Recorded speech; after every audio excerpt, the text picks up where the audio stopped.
বাঙালি জাতির পিতা জারদ ছিলেন। এখন একটু পিছনের কথা মনে পড়ে যায়, আল্লামা দেলোয়ার হোসেন সাঈদীর মুখের কথা মনে পড়ে যায় যে আল্লামা দেলোয়ার হোসেন সাঈদী বলেছিলেন, আমাকে যারা রাজাকার বলবে। মনে পড়ে কিনা আপনাদের সেই বক্তব্য? আল্লামা দেলোয়ার হোসেন সাঈদী এটা বলেছিল যে আমাকে যারা রাজাকার বলবে তারা পিতৃ পরিচয়হীন এবং অবৈধ সন্তান।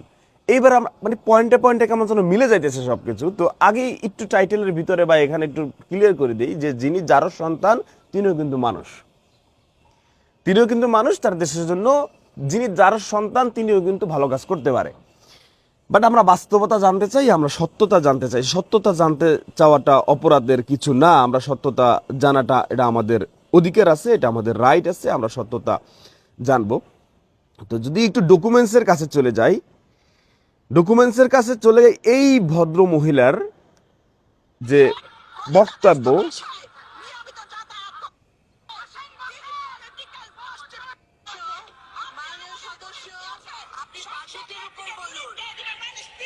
একটু শুনতে হবে, না আসলে ক্লিয়ার হওয়া যাবে না।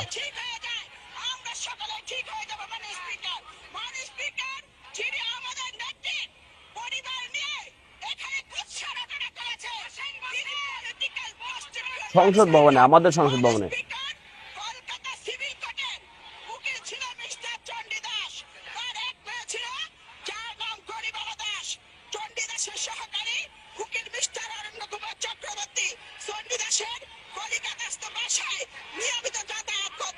সেই সুযোগে পরিবারের সাথে অরণ্য কুমার চক্রবর্তী অবৈধ সম্পর্ক গড়ে উঠে পরিবার গর্ভবতী হয়ে পড়ে।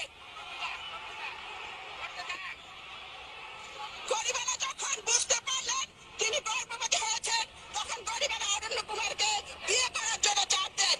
অরণ্য কুমার বিয়েতে রাজি না হয়ে অবৈধ সম্পর্ককে অস্বীকার করেন। এদিকে চণ্ডীদাস বিষয়টি জানার জন্য চিন্তিত হয়ে পড়েন। এরই মধ্যে গরিবালা 12/12/1920 তারিখে একটি পুত্র সন্তানের জন্ম দেয়। তার নাম হয় দেবদাস চক্রবর্তী। চণ্ডীদাস অরণ্য কুমারকে গরিবালাকে উঠিয়ে নিতে চাপ দিতে থাকেন, কিন্তু অরণ্য কুমার রাজি হন না। স্পিকার, এরই মধ্যে দেবদাসের বয়স 2 বছরে উন্নীত হয়। চণ্ডীদাস হতাশাগ্রস্ত হয়ে পড়েন, ভীষণভাবে অস্বস্তি বোধ করেন। মাননীয় সদস্যবৃন্দ, আপনারা একটু শান্ত হন। মাননীয় সদস্য, এবার মাইক কেড়ে নেওয়া হয়েছে। এই যে এই পয়েন্টটা আমি কিন্তু কোথাও যাইনি, এখানে দেখছেনই তো।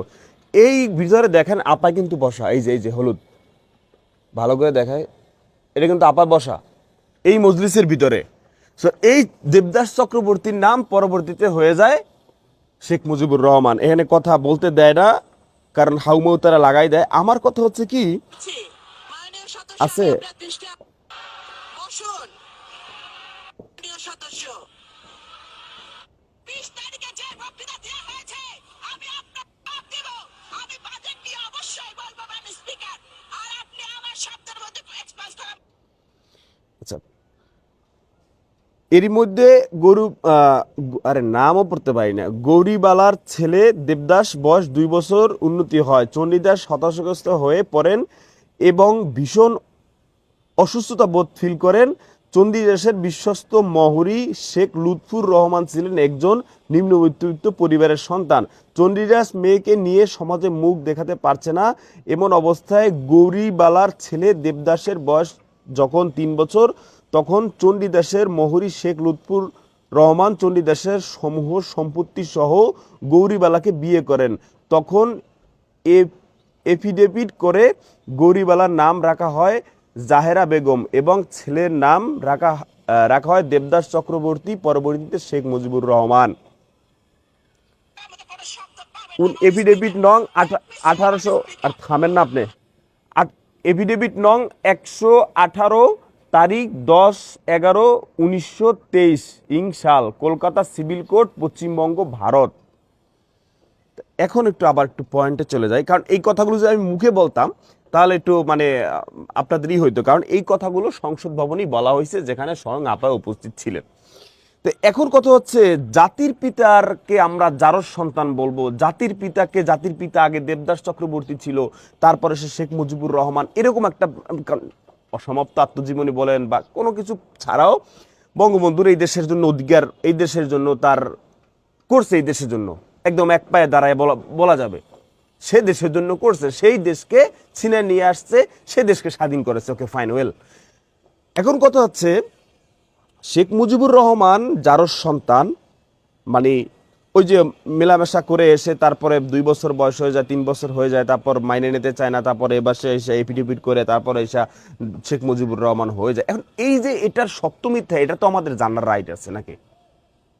সে যার সন্তান না অথবা যার সন্তান, এখন এটার খোলাসা, এটার হকালালি যে জিনিসটা, পাচাটার সুযোগ না, এটার যে বাস্তবতাটা, সেটা তো বাঙালি জাতির জানার রাইট আছে। হ্যাঁ, সেইটাই আমরা আসলে জানতে চাই। আমরা সরাসরি যার সন্তান বলতে চাই না, আমরা বলবো না। আমরা যেটা সত্য সেটাই বলবো। হুদাই মিশা কাউরে বানাই বানাই আমরা কথা বলবো না। আমরা যেটা সত্য সেটাই আমরা জানি। ওই বক্তব্যের সময় ওখানে কিন্তু স্বয়ং আপায় কিন্তু উপস্থিত ছিলেন, এবং এখনো তো আওয়ামী লীগের পূর্বীন নেতাকর্মীরা তো আছে, এবং পশ্চিমবঙ্গ বলেন, কলকাতা বলেন, সেখানেও তো মানুষজন আছে। এই জন্যই দেখি যে আসলে মানে এক একটা অফিস আদালতে হিন্দু বা হচ্ছে গিয়ে অন্য অন্য রিলিজিয়ন বা তাদের কালচারের এদের লোকজন টপে টপে বসানো, ঘটনাটা কি? আচ্ছা, এটা নিয়ে কথা পরে হবে, এটা নিয়ে আমাদের সে থাকবে না। কারণ আমরা বাঙালি, কে হিন্দু, কে মুসলিম, কে খ্রিস্টান, বৌদ্ধ, এটা আমাদের দেখার বিষয় না। আমরা বাঙালি, আমরা মানুষ। এ নিয়ে আমাদের কোনো বাজাবাজি আগেও ছিল না, আমরা করছিও না, করবও না। আমরা কাঁধে কাঁধ মিলিয়ে আমাদের দেশকে এগিয়ে নিয়ে যাব। কিন্তু আমরা আসলে সে যার সন্তান ছিল কিনা, এই যে গল্পটা যে উঠে আসলো দেবদাস চক্রবর্তী, আমরা এটার বাস্তবতা জানতে চাই, আমরা এটার সত্যতা জানতে চাই। এটা আমরা বাঙালি হিসেবে সত্যটা আমাদের জানাটা ইম্পর্টেন্ট। কারণ জাতির পিতা সে যদি এরকম হয়, অ্যাটলিস্ট আমরা তো বলতে পারবো যে তোমরা কাকে ফলো করো, কার জন্য তোমরা সাপোর্ট করো। না, এটা হইতে পারে, কিন্তু আমরা বাস্তবতা সত্যতা জানতে চাই। সেই সাথে আমরা এটাও বলতে চাই যে আল্লামা দেলোয়ার হোসেন সাঈদী তিনি বলেছিলেন যে আমাকে যারা রাজাকার বলবে তারা পিতৃপরিচয়হীন এবং হচ্ছে গিয়ে তারা অবৈধ সন্তান। পয়েন্টে পয়েন্টে কেন যেন মিলে যাচ্ছে, কিন্তু আমরা সরাসরি এখনো বলতেছি না। আমরা আসলে বাস্তবতা জানতে চাই, সত্যতা জানতে চাই। জাতির পিতা আসলে যার সন্তান ছিলেন কিনা। আজকে দুইজনারই বাইসে থাকার দরকার ছিল। বঙ্গবন্ধুরও বাইসে থাকার দরকার ছিল, শেখ মুজিবুর রহমানের বাইসে থাকার দরকার ছিল, আজকে আল্লামা দেলোয়ার হোসেন সাঈদী হুজুরেরও বাইসে থাকা দরকার ছিল, কিন্তু আল্লাহ নিয়ে গেছেন। সুতরাং এখন আমরা বাস্তবতা সত্যতা জানতে চাই। আমাকে যারা রাজাকার বলবে তারা পিতৃপরিচয়হীন এবং যারস সন্তান, অবৈধ সন্তান।